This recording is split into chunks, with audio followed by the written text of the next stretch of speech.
Hey guys, welcome back to the channel. Thanks for watching. Today I'm going to be doing a product showdown on all of my single eyeshadow pans. I'm going to be comparing MakeupGeek, MAC, and Anastasia Beverly Hills. I did not want to put Coastal Scents and Morphe into this video just because their price point is so much more inexpensive than these three brands. I think Coastal Scents and Morphe, they probably run you, I think, around $2 for a pan, whereas with MAC and MakeupGeek, it's $6, and then if you get some foiled MakeupGeek shadows, those are $10, and then the Anastasia Beverly Hills ones are $12 individually. So I really kind of wanted to do a price comparison more range, because if I would add the Coastal Scents and Morphe, I would say just go with those because they're cheaper and they are like really good. But I think if you do want to try some of these specific brands, I think this video could be helpful. So I'm just going to show you guys some swatches and really compare all these brands with the same product. That's kind of what these product showdown videos are all about. So without further ado, let's just go ahead and get started. Okay, so let me just show you guys my collection first. So I have them all in an extra large Z palette, and then I do have some Coastal Scents ones that are in another smaller Z palette. But this row, the top row, is all MAC shadows, and then these three rows are all MakeupGeek, and then this last row right here is Anastasia. Recently, I did purchase some MAC shadows for the first time because they were originally $10 for a pan, and then they decreased them down to $6. So I did purchase some of those, and then when I was kind of playing with those, I was like, I really want to compare these three brands on camera. The first ones I ever purchased were MakeupGeek, and then I added some Anastasia, and then later I added some MAC.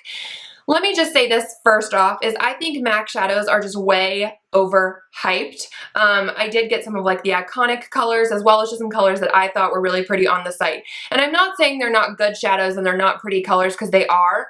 I just think that they have been put up on like this pedestal as far as like single eyeshadows go. And I think that's slowly starting to change as MakeupGeek is becoming more and more popular, but I just was almost disappointed with the MAC shadows, just I think because I hyped them up so much in my mind. And you know, like I said before, you can totally get single eyeshadows from Coastal Scents, Morphe, and I'm sure other brands have them as well. But I will say that out of the three brands, MakeupGeek is my favorite. It's my favorite for price point. It's my favorite for blendability. It's my favorite for color selection. I just think that they have a really wide range of everything. And you know, the other brands do too, but nothing beats MakeupGeek in my mind. So let me just show you guys kind of how I think that and why I think that. So like I said, the top row is all MAC. So I'm just going to take this shade, it's called Blackberry, and this shade over here is called Bottled Green. Now when you touch them, they're very, very soft, but like look at Bottled Green. Can you guys see that up close?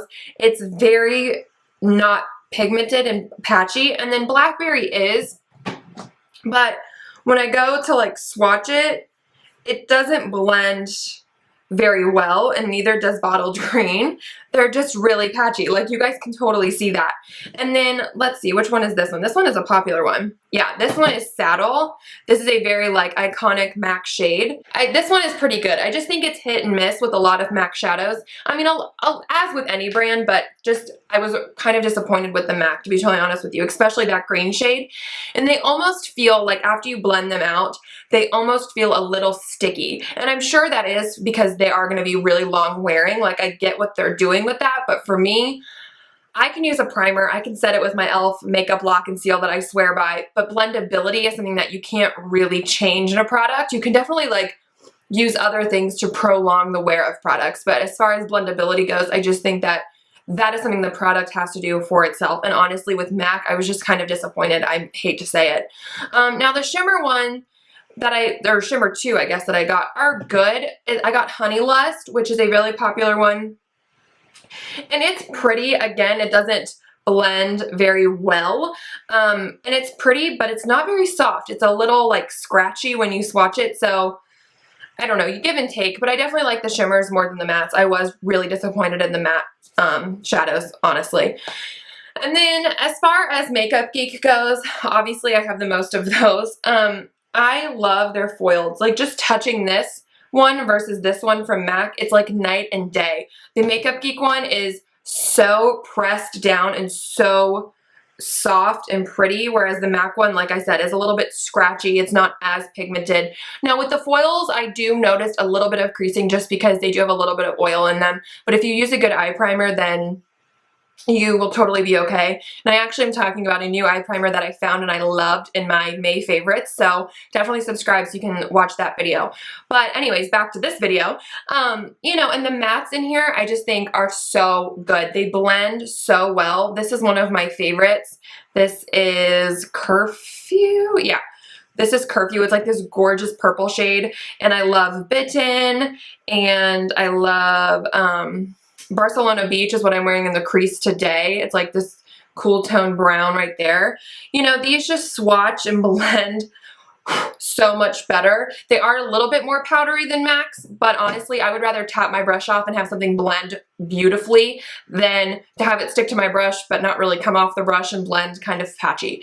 So I just love MakeupGeek. I think that it's beautiful. It's a great brand. I love Marlena. She does have a YouTube channel, so if you don't watch her, I definitely suggest it. And just following her on Snapchat and seeing like the behind the scenes stuff, I just think that she's so genuine and that like she just really loves makeup, and I think she does a lot of hard work for this brand. So I am really just in love with MakeupGeek shadows. Now, as far as the Anastasia ones go, I will say that I think the mattes are good. I don't think that they're anything better than MakeupGeek, and for double the price, I don't really find them to be like double the quality, if that makes any sense. Now, these two right here are my favorites, and these are, I believe they are called titanium finishes. Let me see here. What are you? What are you? What are you? I will list them down below for you guys, but I'm pretty sure that these two finishes are called like titanium finishes, and they are so shimmery and sparkly. And this one is pink champagne, and then this one is metal, I believe. Let me double check, yeah. This one is metal. So you see how like sparkly those are and metallic? I love these, especially if you put down a cream shadow base and then you, where are they? Especially if you put down a cream shadow base and then you put these on top of it. Beautiful. Like with pink champagne, if you take the Maybelline Color Tattoo like pot in Inked and Pinked and you put that all over your eye and then you do the pink champagne on top of it, it looks gorgeous. It is so pretty. I was actually wearing that in a couple videos ago. I think it was like my Sephora and Ulta haul, and a lot of people in that comment, and a lot of people in that comment section were like, oh my gosh, your makeup looks really good. Your makeup looks really good. Like, what's on your eyes? And it was that. So I really just, I love the titanium finishes. Now, I will say that, like, yes, I love the MakeupGeek foiled, but if you're going to buy Anastasia, I would definitely recommend the titanium finishes because they're just so metallic and they almost make your eyes, like, look wet, which is super cool. And like I said, the other ones are really, you know, they're good. They're not bad at all. I just don't think that for double the price of MakeupGeek, you're getting, like, double the quality. So that's that for this video. I hope you guys enjoyed it. Please subscribe if you haven't already, and I will catch you guys in my next one. Bye.